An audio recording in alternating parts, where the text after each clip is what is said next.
الحمدللہ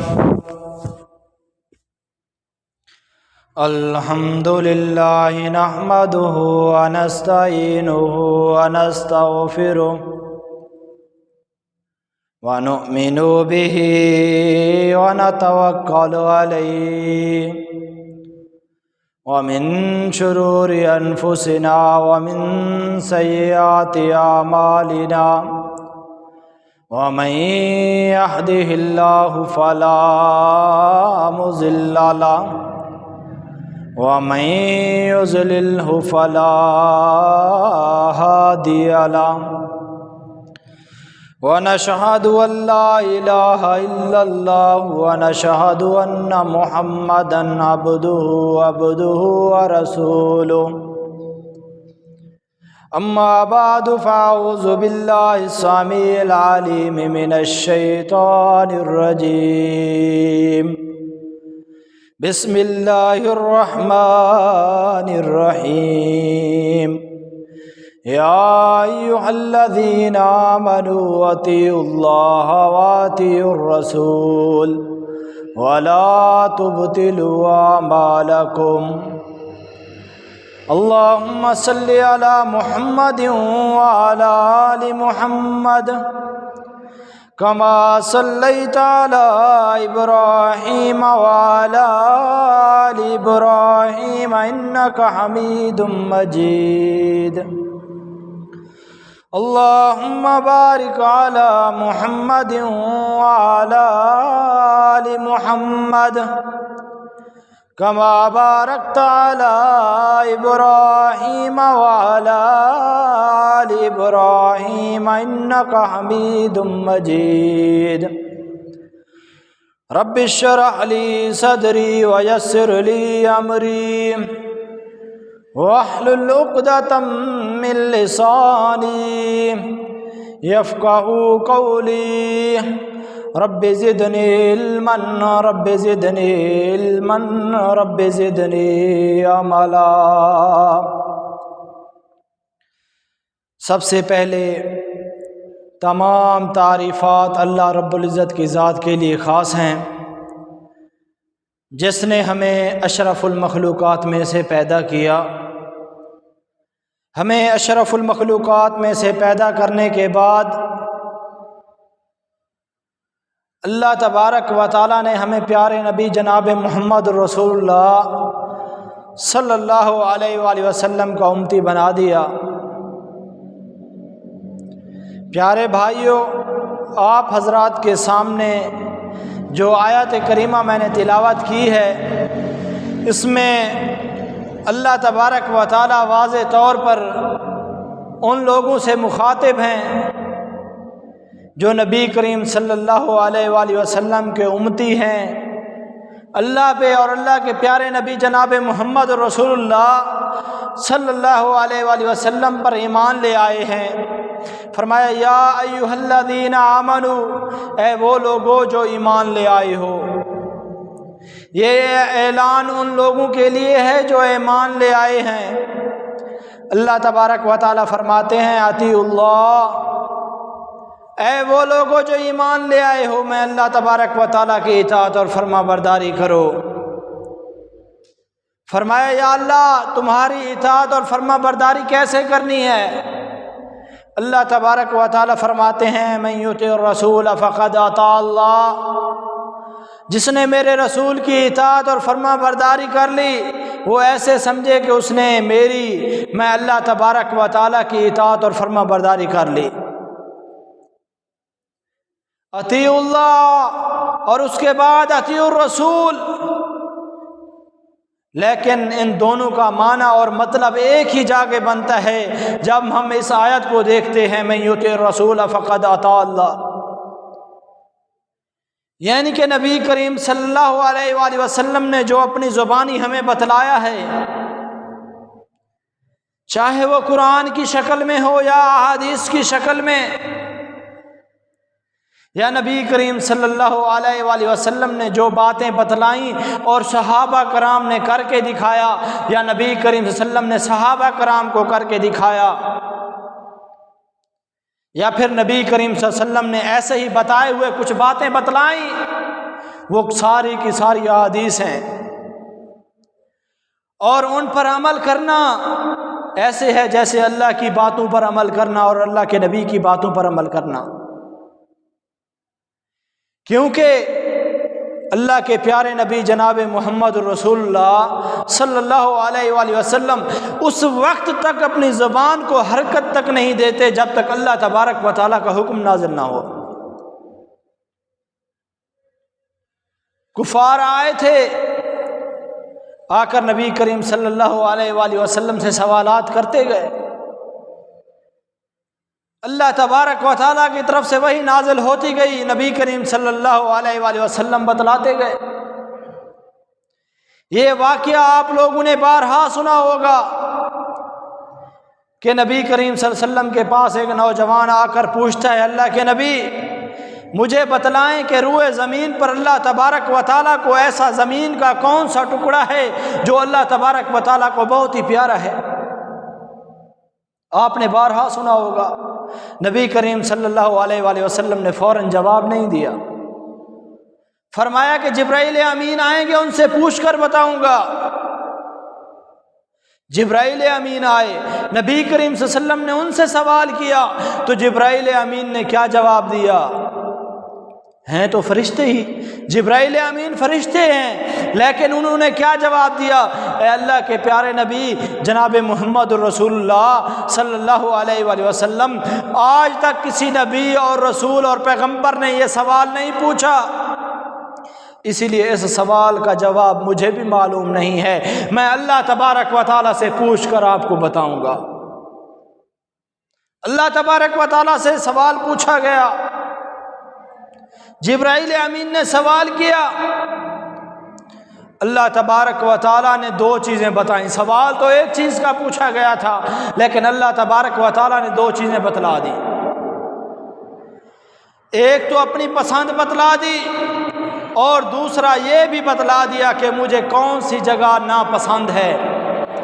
فرمایا کہ جا کر میرے پیارے نبی جناب محمد رسول اللہ صلی اللہ علیہ وآلہ وسلم کو بتلا دیں کہ جو مسجدیں میں اللہ تبارک و تعالیٰ کی عبادت کے لیے جو گھر بنائے گئے ہیں، اللہ کے جو گھر بنائے گئے ہیں وہ سب سے زیادہ محبوب ہیں مجھے۔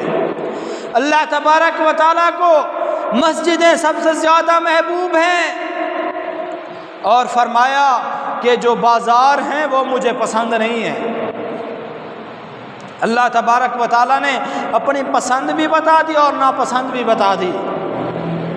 آج ہم لوگ دیکھ لیں کہ بازاروں میں اتنا رش ہے کہ پاؤں رکھنے کی جگہ نہیں ہے، اور جو جگہ اللہ تبارک و تعالیٰ کو پسند ہے وہاں پر انسان نظر ہی نہیں آتے۔ اللہ اکبر۔ نبی کریم صلی اللہ علیہ وآلہ وسلم نے 7 لوگوں کا ذکر کیا کہ 7 لوگ ایسے ہوں گے، چند لوگوں کا پہلے بھی میں ذکر کر چکا ہوں۔ فرمایا کہ 7 لوگ ایسے ہوں گے جو اللہ تبارک و تعالیٰ کے عرش کے سائے کے نیچے موجود ہوں گے۔ کب؟ جب کوئی اور سایہ موجود نہیں ہوگا، لوگ اپنے پسینے میں شرابور ہوں گے، لوگ پریشانی کے عالم میں لوگوں کو اتنا پسینہ آئے گا کہ وہ اپنے پسینے میں ڈبکیاں لگا رہے ہوں گے۔ یہ حالت اور کیفیت ہوگی، سایہ کہیں پر نظر نہیں آ رہا ہوگا۔ 7 قسم کے ایسے لوگ ہوں گے جو اللہ تبارک و تعالیٰ کے عرش کے سائے کے نیچے موجود ہوں گے۔ فرمایا کہ ان میں سے ایک شخص وہ بھی ہے جس کا دل مسجد کے ساتھ لگا رہتا ہے۔ آیا صبح کی نماز پڑھی، نماز پڑھنے کے بعد اس کو ٹینشن اور پریشانی شروع ہو گئی کہ کب وقت ختم ہوگا اور دوسری نماز کا ٹائم شروع ہوگا۔ ظہر کی نماز کا ٹائم مان پہنچا، ظہر کی نماز پڑھی، اس کے بعد پھر پریشان ہے، مسجد میں بیٹھا ہے، اس کا دل ہی نہیں لگ رہا، اس کا دل ہی نہیں کر رہا کہ مسجد سے نکل کر باہر جاؤں، اس کا دل مسجد کے اندر لگا ہوا ہے۔ اس کو سکون ملتا ہے تو مسجد کے اندر ملتا ہے، اس کو سکون ملتا ہے مسجد کے اندر، اس کا دل مسجد کے ساتھ لگا ہوا ہے، پھر ایسے لوگوں کی حفاظت بھی اللہ تبارک و تعالیٰ خود کرتے ہیں۔ ایسے لوگوں کے اوپر جب آفتیں آتی ہیں تو اللہ تبارک و تعالیٰ ان کی آفتوں کو ٹال دیتے ہیں۔ اللہ اکبر۔ فرمایا کہ ایسا شخص جس کا دل مسجد کے ساتھ لگا ہوا ہے وہ اللہ تبارک و تعالیٰ کے عرش کے سائے کے نیچے موجود ہوگا۔ اللہ اکبر۔ میرے پیارے بھائیوں، یہ جو موسم چل رہا ہے آج کل ہمارے پاس، بہت ہی شدید گرمی ہے۔ یہ گرمی کس وجہ سے ہے؟ جہنم جو اللہ تبارک و تعالیٰ نے بنائی ہے، اس جہنم کو اتنا جلایا، اس کی آگ اتنی تیز ہو گئی کہ اس کی جہنم کا ایک حصہ دوسرے حصے کو کھا رہا ہے۔ اتنی تیز آگ، آج ہم سے یہ دنیا کی آگ برداشت نہیں ہوتی۔ پیارے بھائیوں، وہ آگ کیسے برداشت کریں گے؟ فرمایا کہ اتنی تیز آگ، جہنم نے اللہ تبارک و تعالیٰ کے سامنے التجا کی، اے اللہ میرے اندر اتنا زیادہ گرمی اور بڑھ چکی ہے کہ اب مجھ سے برداشت نہیں ہوتا، مجھے سانس لینے کی اجازت دے۔ اللہ تبارک و تعالیٰ نے جہنم کو 2 سانسیں لینے کی اجازت دی۔ ایک سانس کہ جب ہمارے پاس گرمی ہوتی ہے، جہنم سانس باہر کو نکالتی ہے تو ہمارے پاس گرمی آ جاتی ہے، اور جب جہنم سانس کو واپس اپنے اندر لپیٹتی ہے تو اس وقت ہمارے پاس سردی آ جاتی ہے۔ پیارے بھائیوں، آج کی یہ جو گرمی ہے، ہمیں یہ دھوپ، یہ گرمی ہمیں برداشت نہیں ہوتی۔ یہ تو جہنم کی ایک سانس ہے جو جہنم باہر نکالتی ہے۔ پیارے بھائیوں، ہم جہنم کی آگ برداشت کرنے کے لائق نہیں ہیں، تو اس لیے ہم بھی ان لوگوں میں شامل ہو جائیں جو کل قیامت کے دن اللہ تبارک و تعالیٰ کے عرش کے سائے کے نیچے موجود ہوں گے۔ فرمایا کہ جس کا دل مسجد کے ساتھ لگ گیا وہ اللہ تبارک و تعالیٰ کے عرش کے سائے کے نیچے موجود ہوگا۔ فرمایا کہ ایک ایسا شخص بھی ہوگا جو انصاف کرنے والا ہوگا، عادل حکمران ہوگا، وہ بھی اللہ تبارک و تعالیٰ کے عرش کے سائے کے نیچے موجود ہوگا۔ انصاف کرنے والا ایک بہت ہی نیک شخص گزرے ہیں، ان کے بارے میں لکھا جاتا ہے کہ وہ وقت کے قاضی تھے، فیصلے سنانے والے تھے، لوگوں کے فیصلے کیا کرتے تھے۔ ان کا ایک نوجوان بیٹا تھا، جس طرح ہمارے اوپر جوانی تھی اس کے اوپر بھی اسی طرح جوانی تھی۔ قاضی کا بیٹا تھا، اس کے پاس عہدہ تھا کہ میں قاضی کا بیٹا ہوں، مجھے سرٹیفکیٹ مل گیا ہے، برائی کا میں جو بھی کرتا رہوں۔ اللہ اکبر۔ اس نے جا کر ایک غریب کے ساتھ ایسی زیادتی کی کہ اس کی غلطی نہیں تھی، پھر بھی اس کے ساتھ لڑائی کی اور اس کو مارا۔ گھر آ گیا، گھر آ کے اپنے باپ کے ساتھ بیٹھا ہے اور کہتا ہے فخر کے ساتھ، ابا جی فلاں غریب کے بیٹے کو میں نے مارا ہے، وہ فیصلہ لے کر آپ کی عدالت میں آئیں گے، کیونکہ وقت کے قاضی آپ ہیں، غلطی میری ہی ہے ابا جی، لیکن آپ میرے حق میں فیصلہ دے دینا۔ اب بیٹے کے بارے میں اللہ تبارک و تعالیٰ نے واضح قرآن مجید کے اندر اعلان فرما دیا ہے کہ تمہاری جو اولاد ہے یہ تمہارے لیے فتنہ ہے۔ کیا وجہ؟ جب اولاد سامنے آتی ہے، چاہے اولاد غلط ہی کیوں نہ ہو، ہم دوسرے بندے کے خلاف کھڑے ہو جاتے ہیں۔ تمہاری کیا جرت، تم میرے بیٹے کو غلط کہو، تم میری اولاد کو غلط کہتے ہو۔ اللہ اکبر۔ اتنا زیادہ محبت اور پیار اولاد کے ساتھ۔ اب یہ اس باپ کو بھی محبت تھی، کیونکہ بیٹا اکلوتا تھا، ایک ہی بیٹا تھا، کتنا پیارا ہوگا بیٹا۔ جب عدالت لگی، سب لوگ آئے، جمع ہو گئے، اور قاضی صاحب نے دونوں کے بیان سنے۔ بیٹے نے کہا میری غلطی نہیں ہے، اس کی غلطی ہے۔ سب لوگ حیران کہ اب قاضی صاحب کیا کرتے ہیں، ایک طرف بیٹا ہے، دوسری طرف ایک غریب انسان ہے۔ قاضی صاحب نے اپنے بیٹے کے خلاف مقدمہ درج کر دیا اور اسے سزا سنا دی۔ اللہ اکبر۔ ایسے حکمران کے بارے میں نبی کریم صلی اللہ علیہ وآلہ وسلم نے فرمایا کہ یہ ایسا حکمران ہے جو کل قیامت کے دن اللہ تبارک و تعالیٰ کے عرش کے سائے کے نیچے موجود ہوگا۔ اور اللہ تبارک و تعالیٰ نے فرمایا،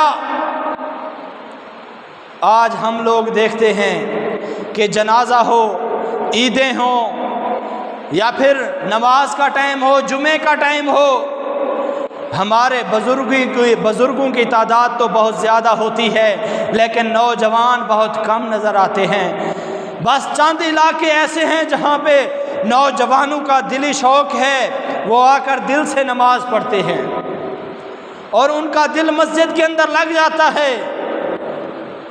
فرمایا کہ ایسا نوجوان جس نے اپنی جوانی اللہ تبارک و تعالیٰ کی عبادت کے اندر گزار دی، کل قیامت کا دن ہوگا، یہ نوجوان اللہ تبارک و تعالیٰ کے عرش کے سائے کے نیچے موجود ہوگا۔ ایک حدیث میں آتا ہے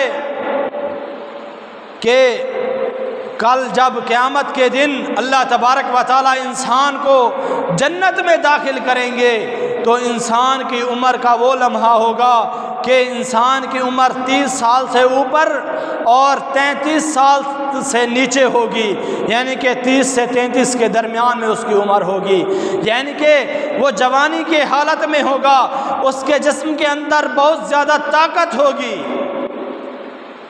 اب ہم لوگ دیکھ لیں کہ مڈل کے بعد بچہ بالغ ہو جاتا ہے، بعض اوقات مڈل کے اندر ہی بچہ بالغ ہو جاتا ہے، سکول میں موجود ہے بچہ، اس کو ہر چیز کی فراوانی ہے، اگر ماں باپ کی تربیت اچھی ہے تو بیٹا نیک کام میں لگ جاتا ہے،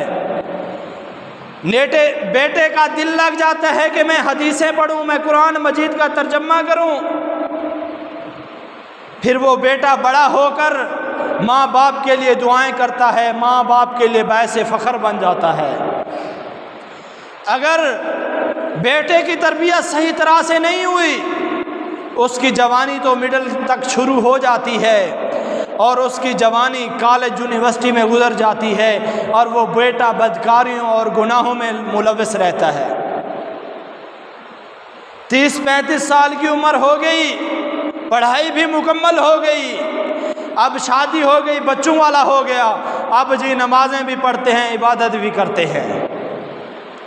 اللہ تبارک و تعالیٰ کو وہ عبادت بہت زیادہ پسند ہے جو جوانی میں کی جائے۔ فرمایا کہ ایسا نوجوان جو اپنی جوانی اللہ تبارک و تعالیٰ کی عبادت میں گزار دیتا ہے، وہ اللہ تبارک و تعالیٰ کو بہت ہی زیادہ پسند ہے۔ جوانی اللہ تبارک و تعالیٰ کی عبادت میں گزارنے والا۔ اور فرمایا کہ جب نبی کریم صلی اللہ علیہ وآلہ وسلم نے یہ حدیث صحابہ کرام کو سنائی تو ہر صحابی اپنے اندر یہ ڈھونڈنے لگا کہ میرے اندر خامی تو کوئی موجود نہیں، اور ہر صحابی یہ سوچنے لگا کہ یہ جو 7 مقام نبی کریم صلی اللہ علیہ وآلہ وسلم نے بتلائے ہیں، کیا ان میں سے کوئی ان میں سے ہمارا نام بھی کسی میں آتا ہے یا نہیں؟ پیارے بھائیوں، آج ہم اپنے کاموں میں، اپنی بحث مباحثے میں اتنے مصروف ہو گئے ہیں کہ ہمیں قیامت ہی یاد نہیں رہی۔ نبی کریم صلی اللہ علیہ وآلہ وسلم فرماتے ہیں کہ جس شخص کے اوپر موت آ گئی، ایسے سمجھو کہ اس شخص کی قیامت شروع ہو گئی۔ یہ نہ سوچیں کہ ابھی تو نوجوان ہیں، ابھی ہماری بڑی عمر پڑی ہے، ہم نے اپنے ہاتھوں سے اپنی اولادوں کو دفن کیا ہے، ہم نے اپنی ہاتھوں سے اپنے ہم عمر لوگوں کو دفن کیا ہے، ہم نے اپنے ہاتھوں سے اپنے ہم عمر نوجوان بھائیوں کو غسل دیا ہے۔ اللہ اکبر۔ پیارے بھائیوں، ہماری آنکھوں کے سامنے جنازے میں جا رہے ہوتے ہیں، دادا ابو موجود ہوتے ہیں، پر دادا موجود ہوتے ہیں، ایک نوجوان ننھی سی جان اس پہ موت آ جاتی ہے۔ وجہ کیا ہے؟ بتلانے کا مقصد یہ ہے کہ اپنا دل مسجد کے ساتھ لگا دیں، اپنی جوانی اللہ تبارک و تعالیٰ کی عبادت میں گزار دیں، اور اپنی زندگی انصاف کرتے ہوئے گزار دیں، پھر چاہے آپ کا نقصان ہی کیوں نہ ہو جائے۔ اگر آپ حق پہ ہیں، پھر بھی اگر اگلا بندہ آپ کے ساتھ زور اور زبردستی کرتا ہے، نبی کریم صلی اللہ علیہ وآلہ وسلم کا جو اخلاق ہے وہ ہمیں یہ بتلاتا ہے کہ ہم پھر بھی خاموش ہو جائیں۔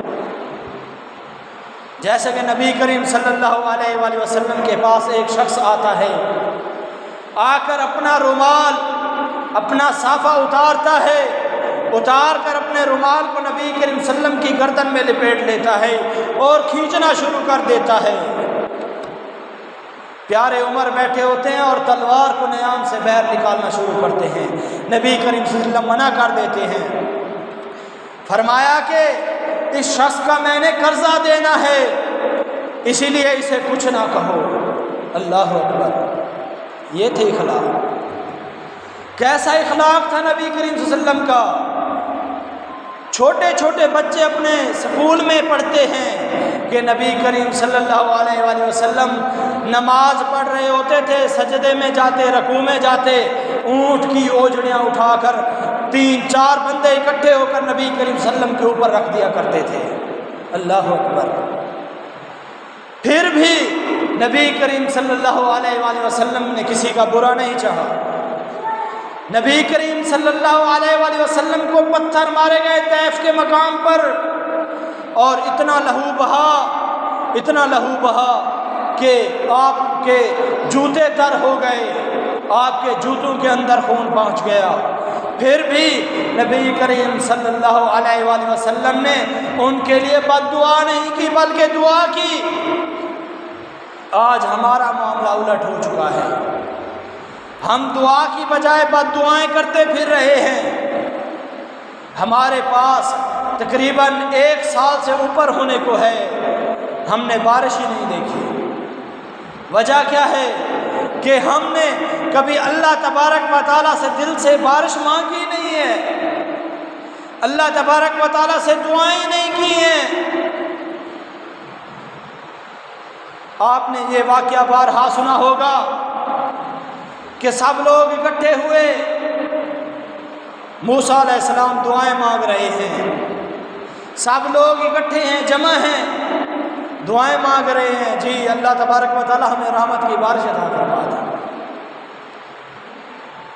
اللہ تبارک و تعالی نے بتلایا کہ ایک شخص ایسا مجمع میں موجود ہے جس نے اللہ تبارک و تعالیٰ کو ناراض کیا ہوا ہے، میں اللہ تبارک و تعالیٰ اس پہ ناراض ہوں۔ ابھی یہ اعلان ہوا، تھوڑی دیر کے بعد بارش شروع ہو گئی، لوگوں نے سوال کرنا شروع کر دیا، اے اللہ کے نبی ذرا یہ تو بتلائیں، کوئی مجمع میں سے کھڑا بھی نہیں ہوا، کوئی ایسا بھی نہیں ہے کہ کسی کے چہرے کے ایسے اثرات ہوئے ہوں ہمیں پتہ چلا ہو، کوئی رونا شروع ہو گیا ہو ہمیں پتہ چل گیا ہو کہ یہی شخص ہے جس پہ اللہ تبارک و تعالیٰ راضی نہیں تھے، ناراض تھے، اور اسی کی وجہ سے بارش نہیں ہوئی۔ فرمایا کہ اس بندے نے اندر ہی اندر اپنے اللہ تبارک و تعالیٰ سے لائن ملا لی تھی، بیٹھے بیٹھے خاموشی سے اللہ تبارک و تعالیٰ سے معافی مانگ لی، اور اللہ تبارک و تعالیٰ نے اسے معاف کر دیا۔ اللہ اکبر، ایسا غفور الرحیم ہمارا رب۔ نبی کریم صلی اللہ علیہ وآلہ وسلم فرماتے ہیں کہ ایک وہ شخص بھی ہوگا جو اکیلے میں، تنہائی میں اللہ تبارک و تعالیٰ کے خوف کی وجہ سے اس کی آنکھوں میں سے آنسوں کا، دونوں آنکھوں میں سے ایک ایک قطرہ آنسوں کا نکل پڑے گا، اللہ تبارک و تعالیٰ کل قیامت کے دن اس کو اپنے عرش کے سائے کے نیچے جگہ دے دیں گے۔ آج کہیں پر کوئی فوتگی ہو جاتی ہے، تو ہم دیکھتے ہیں بہت زیادہ لوگ رو رہے ہوتے ہیں۔ اب سب لوگ اکٹھے بیٹھے ہیں، کوئی ایک نیا رشتہ دار آتا ہے تو اس کو دیکھ کر پھر رونا شروع، پھر تھوڑی دیر بعد خاموشی ہو جاتی ہے، پھر کوئی نیا رشتہ دار آیا پھر رونا شروع۔ لیکن نبی کریم صلی اللہ علیہ وآلہ وسلم نے فرمایا کہ جو شخص تنہائی میں بیٹھ کر اللہ تبارک و تعالیٰ کے سامنے روئے گا، اللہ تبارک و تعالیٰ کے سامنے گڑ گڑائے گا، اللہ تبارک و تعالیٰ اس کے گناہوں کو معاف کر کے کل قیامت کے دن اللہ تبارک و تعالیٰ اسے اپنے عرش کے سائے کے نیچے جگہ دے دیں گے۔ پیارے بھائیو، یہ جو حدیث میں نے آپ لوگوں کے سامنے سنائی ہے، اس میں کہیں پہ یہ نہیں لکھا کہ وہ کس مسلک سے تعلق رکھتا ہو، صرف اور صرف یہی بتلایا ہے نبی کریم صلی اللہ علیہ وسلم نے کہ وہ اللہ کا بندہ ہو یا اللہ کی بندی ہو، بس وہ اپنے رب سے رجوع کر لے اور اللہ تبارک و تعالیٰ سے معافی مانگ لے۔ کسی بندے کے سامنے گڑ گڑانے کی ضرورت نہیں ہے، ہر بندے کا معاملہ اس کے اللہ تبارک و تعالیٰ کے ساتھ ہے۔ اس نوجوان کا بھی آپ نے واقعہ سنا ہوگا جو بہت زیادہ گناہ گار تھا، اور اتنا گناہ گار تھا کہ اتنا بہت زیادہ مشہور ہو گیا تھا علاقے میں، سب لوگ کہتے تھے کہ یہ جہنمی ہے، جہنمی ہے، جہنمی ہے۔ اور جس دن اس کو موت آئی، جب صبح لوگ اس کے دروازے کے اوپر گئے، اللہ تبارک و تعالیٰ نے فرشتوں سے لکھوا دیا تھا اس کے دروازے کے باہر کہ کوئی بندہ میرے اس بندے کے بارے میں یہ نہ کہے کہ یہ جہنمی ہے، میرا یہ بندہ جنتی ہے۔ وجہ کیا؟